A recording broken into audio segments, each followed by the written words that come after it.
I had to stop eating like I have free healthcare. Point blank, period. Here's the thing. Now that we're getting into the nitty gritty about really having a full 180 change as it relates to your lifestyle and diet so that you can feel your absolute best and look your absolute best, we have to dive a little bit deeper into the relationship with food that you have. Now, for me, a very, very pivotal point of starting to heal my relationship with food was understanding the relationship that I had with food, which simply was not healthy. It was not healthy, but I had to ask myself, where did this come from? And what I came to terms with is that a majority of my beliefs around food and my relationship with food was not something that I instilled in myself. It was marketed to me. It was sold to me. I was and still am to a degree brainwashed by society, enough so to the point that it has affected how I put food in my mouth, how much food I put in my mouth. It's ridiculous and it's sad, to be fair. And if you're a woman of any sorts, you're going to be a target for it. If you're a woman in America, you're definitely a target for it. I can guarantee you. I remember the first time I became visibly aware of my body. Like I became aware of my weight. I was 12 years old and I was watching America's Next Top Model and they were doing weigh-ins. And I was like, wow, like, you know, if I want to be a model, I need to probably go see how much I weigh. Oh my God, this is so fucking sad to say out loud. I've never said this out loud, but I literally went and weighed myself when I was like 12 years old. I don't even remember how much I weighed, but I obviously was a healthy child. Like nothing would have been that bad. And mind you, I had just heard like the weights of models who are like 5'11", 6 foot. And let me just say their numbers were very close to mine. So I remember being like, oh no, like I know that I'm short right now. If I want to be a model, I'm going to have to lose some weight. I hate to tell you this, but after that, I started doing workouts at 12 years old. My mom had a little VHS of Paula Abdul's Get Up and Dance workout. I can literally still do every single dance from that video. So fucking random. I would get up every single day. I mean, I've been crazy for a while. I've been a determined ass bitch for a while. In my brain, it was so simple. It was, if I want something, then I'm going to do it. But what I didn't realize is that I was being sold something that was just not right. It just was not right. Okay. And I started working out at 12 years old to a like 90s workout cardio dance video by Paula Abdul, which is very fun, by the way. I have the DVD copy somewhere, and every now and then I'll like do it because it's nostalgic, and maybe that's weird and twisted because of the reasoning, but that's real. And I'm sure many of you have stories similar to mine when you probably became very aware of yourself. I remember I didn't think about myself in that capacity. I didn't think of my appearance. I didn't think of my looks. I did not think of how people were perceiving me until that moment. And then thereafter, it was like a big dark cloud over me constantly. So the reason these videos are important to me, like I know no one asked, but I know we are talking so much about wellness lately, and it's important to me because I understand the undoing that has to be done later in life if you want to take control of your life. And that's where I'm at. And I'm just sharing with you what's working for me. And a big piece of that was realizing my relationship with food. I have to work against society to have a healthy relationship with food. I have to work against being marketed to take control of my life and my health, which is crazy to say out loud. We're going to dive into this today because this is a really, really heavy one, and it's a very helpful one. If you are really looking to be free from all this bullshit and just get down to the basics of being healthy, being a fit, happy person. And yes, it's okay to make aesthetic goals, but we're going to do it in a healthy way, okay? Cheers to that, baby.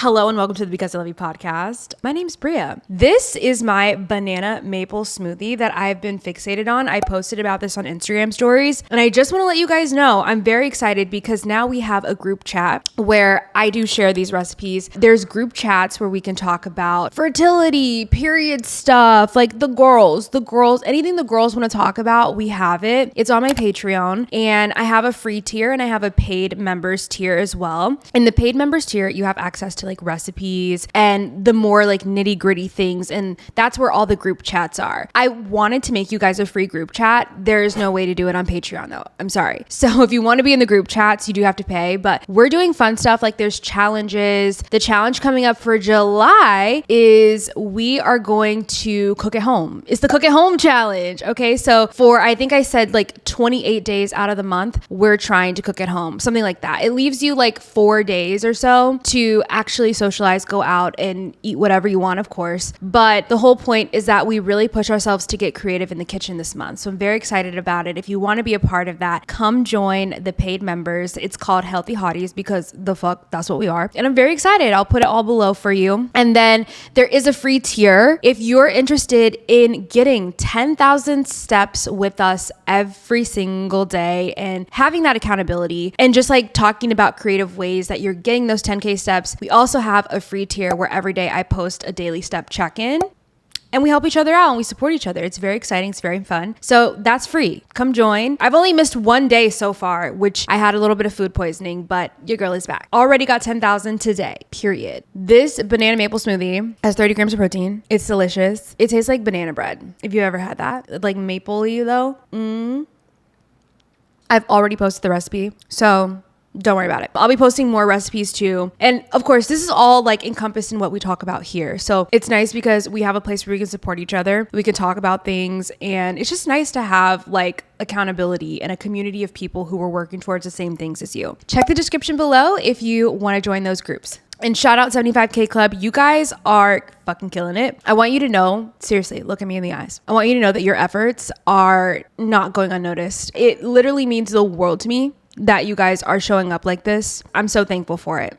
I really am. So thank you, 75K Club, for commenting, liking, showing up on Mondays. It means the world. So let's get down to business here. I really want to talk about why I stopped eating as if I have free healthcare. I really was not trying to worry about the food to body to mind connection. And here's the thing. Food is the source of your energy. It is what's fueling you. Of course, it matters. It's such a big deal. And that is why it is so profitable. That's why it has become an industry. And I don't think that it should be, but what I'm telling you is that people, who do we want to call them? The government. I don't care who you blame. I don't care where you want to point the finger. All I'm going to tell you is that the only thing that matters as it relates to America is food making industry's money. Food is used as a pawn in this game. Being an American myself, I feel like food is a big fucking game, and I hate that because I've been privileged enough to go to other countries now and see that it feels like food is just a game in America and countries that might be similar. How many miles, comment this below for me, how many miles can you go without seeing a fast food restaurant wherever you live? I want to know. I can tell you right now, I can't get a mile. I can't get a mile away from where I live without seeing a fast food joint. Convenient food typically isn't the best quality, isn't the most nutritious, doesn't make us feel our best. Now, yes, food is food at the end of the day. We're going to talk about that. But there became a point where I was entirely focused on convenience. I was focused on eating the most delicious thing, and that was fast food. That was stuff that I didn't make. Why does it taste better when somebody else makes it? Baby, I don't know, but it's true. So I fell for it. And there have been moments in my life where maybe I wasn't my best self and I became dependent on the convenient food. Okay, so now I'm going to Taco Bell. It's kind of contributing to making things worse. For example, I'm having a bad day. I'm like, you know what? I'm going to treat myself to a pizza. I order order the pizza. Well, now I'm also constipated and sad. And now, it's contributing to me not wanting to work out the next day. So now I'm skipping out on my routine. And because I'm not really fulfilling my routine, I'm slipping in other areas of my life. And I'm not saying it's because of the one fucking pizza, but I am saying that when you do this over time,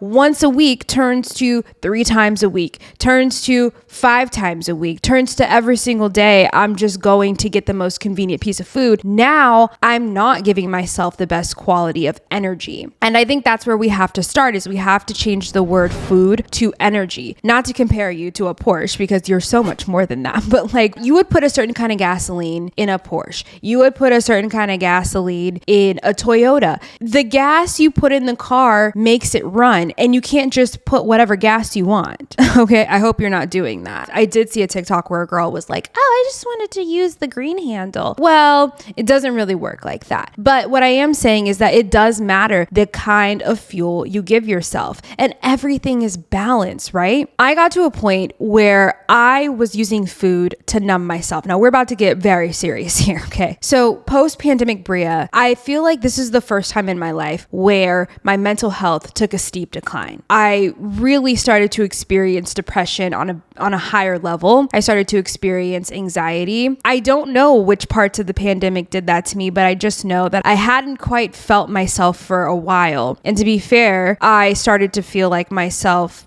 within the last year, post-pandemic, which is so weird to say, because I don't know if I'm alone in that or not, or if that is normal or not, but I did not rebound from that properly. Isolation is not for the weak. And I also think that the pandemic gave us a lot of perspective, a lot of time to reflect, which we probably needed, some time to just sit and think about things. And in that, it was a very bittersweet moment, because I reflected a lot about who I am, the parts that I love and the parts that I don't love. I also reflected on the people that I keep around me and my peers. There were things I love about them, and there were people that were also in my life that maybe I shouldn't have had them in my life. I had a lot of time to come to terms with who I was hanging around, the activities that I was being involved in, the way that I treated myself, just so many different things. And it was overwhelming. I don't know that I processed it in the healthiest way, because what I did to process it was I just started to take a lot of garden gummies. This is where I started to notice a very big shift with how I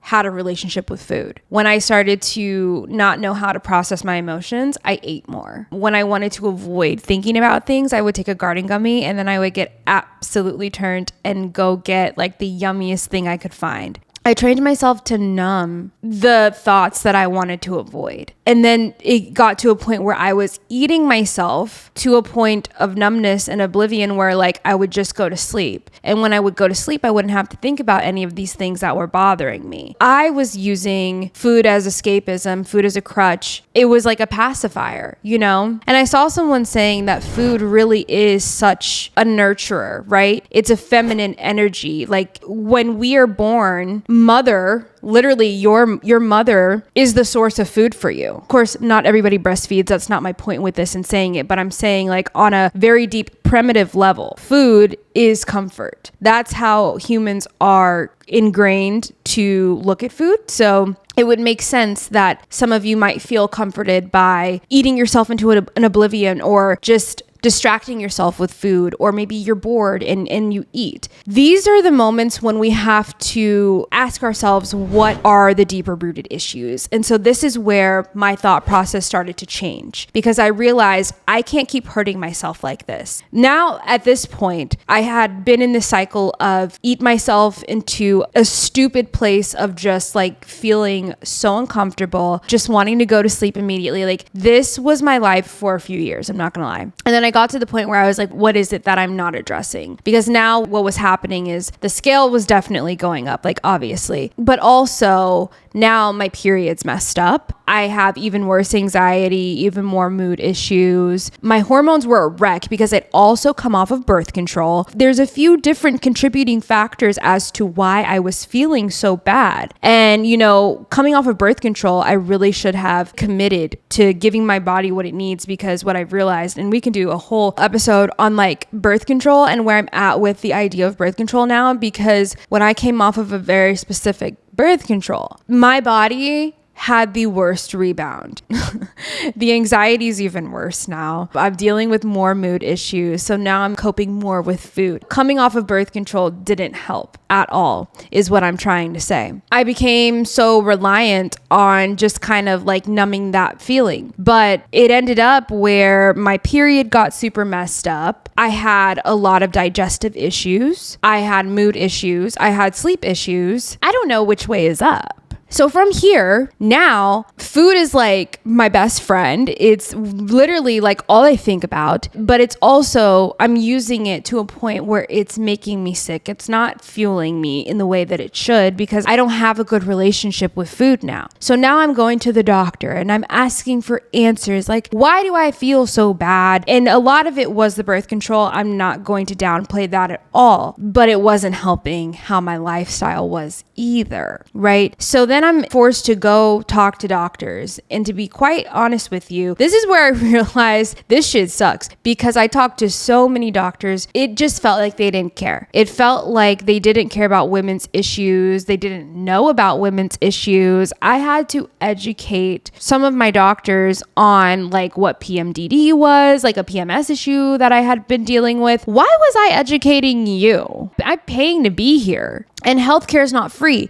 And so this is my point, is that I was eating as if healthcare wasn't free. Now I'm eating to the point where I have to go to the doctor and get help. I ended myself up in urgent care. And that was really the catalyst to me being like, absolutely not, fuck this. I am so tired of dealing with healthcare professionals who don't seem to care about me, who brush it aside. I've been diagnosed with 20 different things. Like, I'm over it. And I had to be honest with myself. I'm the drama. I'm the one that's hurting myself. And I don't know how to stop. And that was the real hard truth. And I had to give myself so much compassion and love and understanding in that I've been sold a lot of things for the last 20 something years. It's okay that I have no idea where to start, but I told myself, we're going to start. We're going to fix what's going on. And really, like I said, it's a bunch of undoing that we have to do. I have to go back to like 12-year-old Bria and start there and let her know all this toxic shit you grew up watching in the early 2000s where you saw literally like anorexic people being the face of so many magazines. We have to unlearn it. It wasn't normal. It was marketable. It was profitable and it made a lot of people a lot of money, but we're going to undo it. And by no means am I taking any eating disorder lightly. I want to be very clear about that. But if you grew up in the 90s, 2000s, you know what I'm saying, right? We all saw it. We saw some of our biggest idols fall into some very, very dangerous places, and it was glamorized. And the second that they looked healthy, the tabloids would call them fat. This was what we grew up in, and we never talked about it. We just kept going, and now we're going through like a weird awakening of the Ozempic stuff, and it's triggering the hell out of me. So in the midst of my like fitness goals and trying to get my lifestyle back in control, all this is like triggering to me to see the quote unquote heroin skinny come back in trend, like when I'm trying to be healthy here. But I realize it's the grip that society has on us. It is literally because food is looked at as a game here, and you are looked at as a pawn, but you are not a pawn. You are human, and you cannot allow yourself to be marketed at. And I think the first thing we have to start with as it relates to this is being aware of what is real and what is not real. You don't need to subscribe to the Jenny Craigs, the Weight Watchers, the keto, the carnivore diet.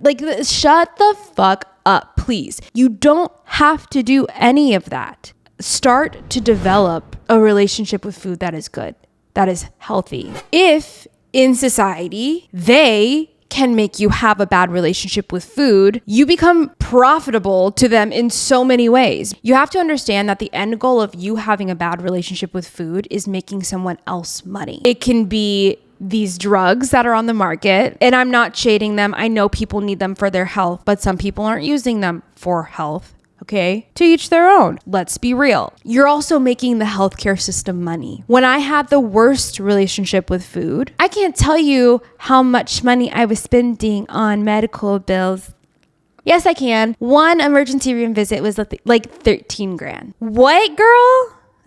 That'll fix you up real quick. And that's exactly what happened for me is I saw my emergency room visit for $13,000. And I said, absolutely not. Do you know what I could have done with that? I could have gone to Europe. I could have got a new car. I literally could have like paid for most of a new car with $13,000. I could have put that towards a house. You know, I was really met with a lot of emotions because I was like, I feel like I am here in the emergency room because of my actions, because I literally ate myself sick and I ended up in the emergency room with a $13,000 bill because I was literally full of shit. That's part of my thought process where I realized, wow, I am really out here doing exactly what they wanted me to do. Like I fell for the bit. I literally found myself in like a binge eating cycle. I started using food as a coping mechanism instead of addressing my problems. I fell for the billboards on the way home and I would actually turn into Taco Bell. I would turn into Cane's. Like I fell for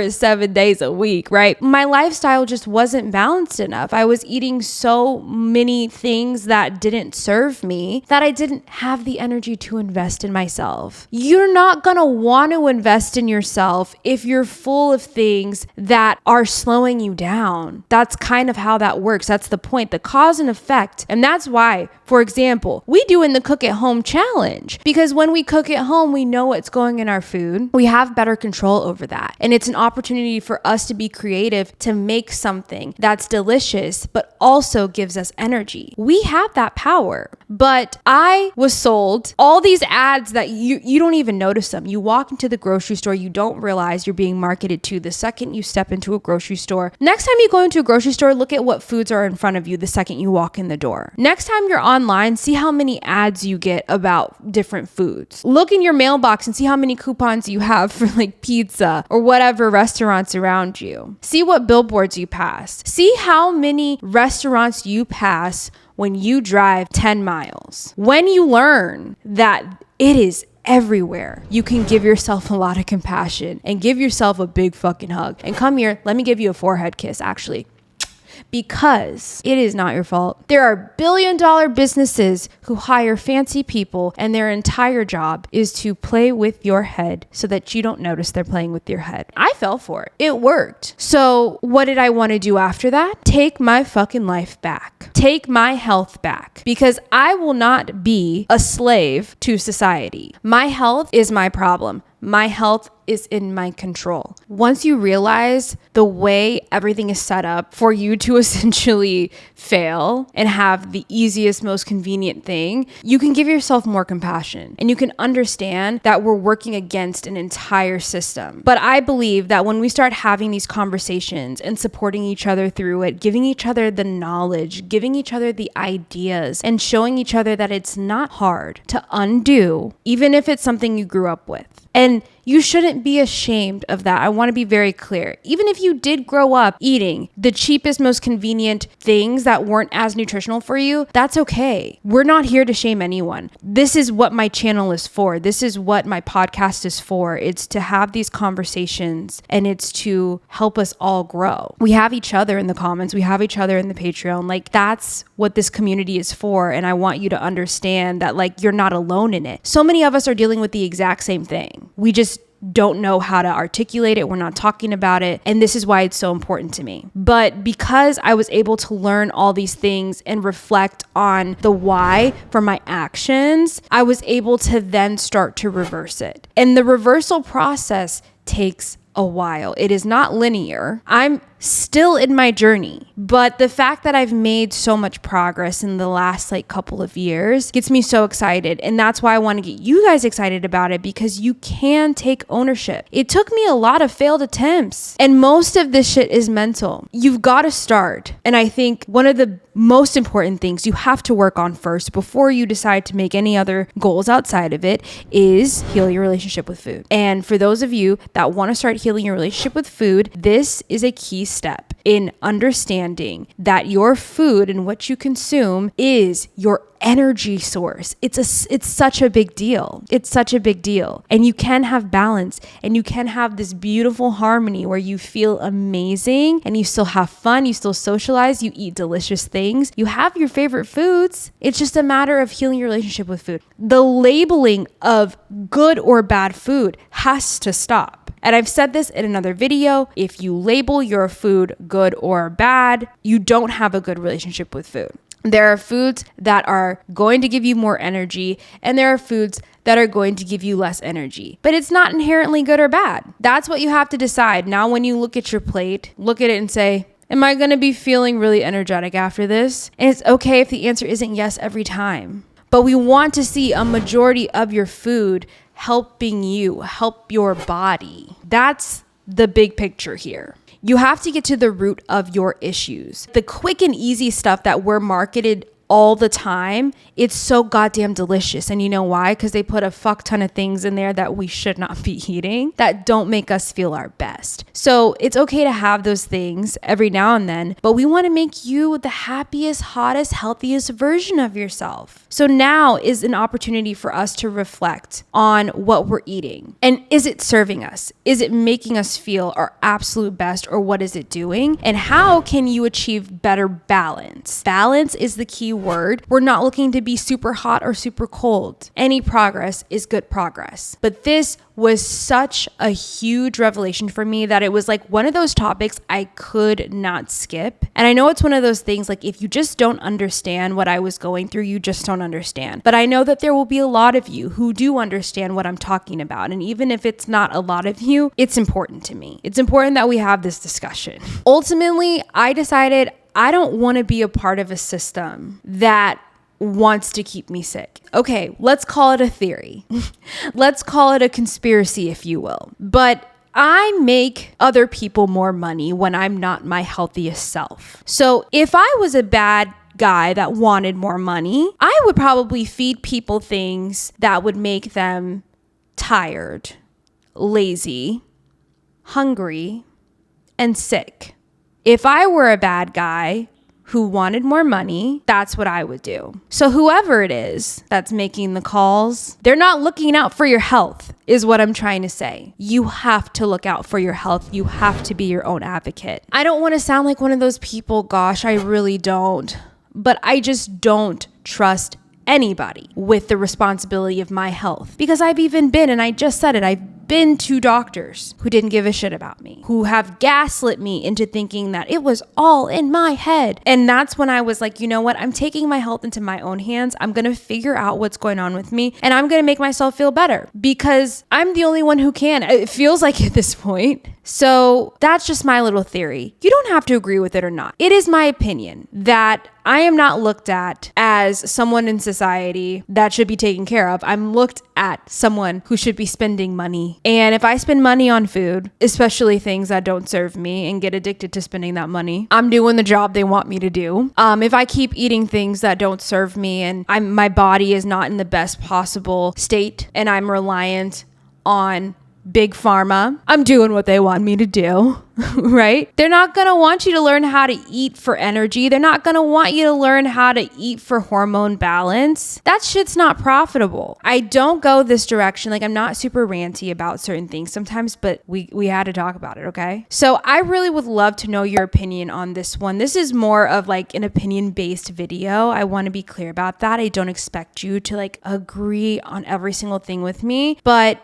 this is my experience. And it just seems that when I took accountability for my own health and stopped believing all of these things that are being marketed to me, that's when I finally saw results. That's when I got I got my period back. That was huge. That was such a big milestone for me. I was so happy about that because a healthy girl has a healthy period, bottom line. My anxiety went away. My fucking anxiety went away. I used to could not drive on the highway for over a year. I got this big, beautiful, brand new Bronco, and it just sat in the garage for months. I don't even know if people knew that. No, some people did know that. But I felt like so helpless. And my anxiety was just taking over my life. But I started with food. It made such a difference. I can drive on the highway now, guys. The anxiety I have, I would say, is more normal now. It's normal. It doesn't debilitate me anymore where like I'm home and I'm not experiencing life anymore. And that's what it was doing at one point in my life. And I also just happened to be eating a lot of shit at that point in my life. So you have to look at the correlations in your own life and start to connect your own dots. Don't wait for somebody to do that for you. You can do that yourself. You can. You absolutely can. But things just got better. And then of course, with learning how to eat a more balanced life, you're going to notice your skin's glowing. You're going to notice that maybe your waist gets a little snatched. Hey, I don't care. It's cute. We love it. It's a little extra thing to be excited about. I noticed like so many odd changes too. Like my body changed. Obviously that was exciting because I had gained a lot of weight and I was very insecure about it. And the second I started to really understand nutrition and my relationship with food, it was like the butt got juicier. The waist got a little snatched. The cellulite went away. And I didn't have to do a Jenny Craig. I didn't have to do an Ozempic. There was other options. And that's all I want you to understand is there are other options. There are many options, but I want you to learn the option where you have the most control. That's what I feel like I could do for you as a bestie. So let me know in the comments if any of this resonates with you. If you relate to having a bad relationship with food, if you relate to feeling like you're being marketed at, if you relate to using food as a crutch. Let me know all these things. This is obviously a safe space for us to talk about. I know this might be a touchier subject for some people, but I do feel like it's more relatable than we probably would like to admit. And I'm so happy to provide a safe place for you guys to talk about it. And if you wanted to go deeper on those conversations, you know where the Patreon is. It's in the description of this video, and you can join our group chats where we talk about things like this. Thank you so much for clicking in today. Thank you for watching or listening wherever you are. Again, my name is Bria, and this is the Because I Love You podcast, and I will see you guys on Monday.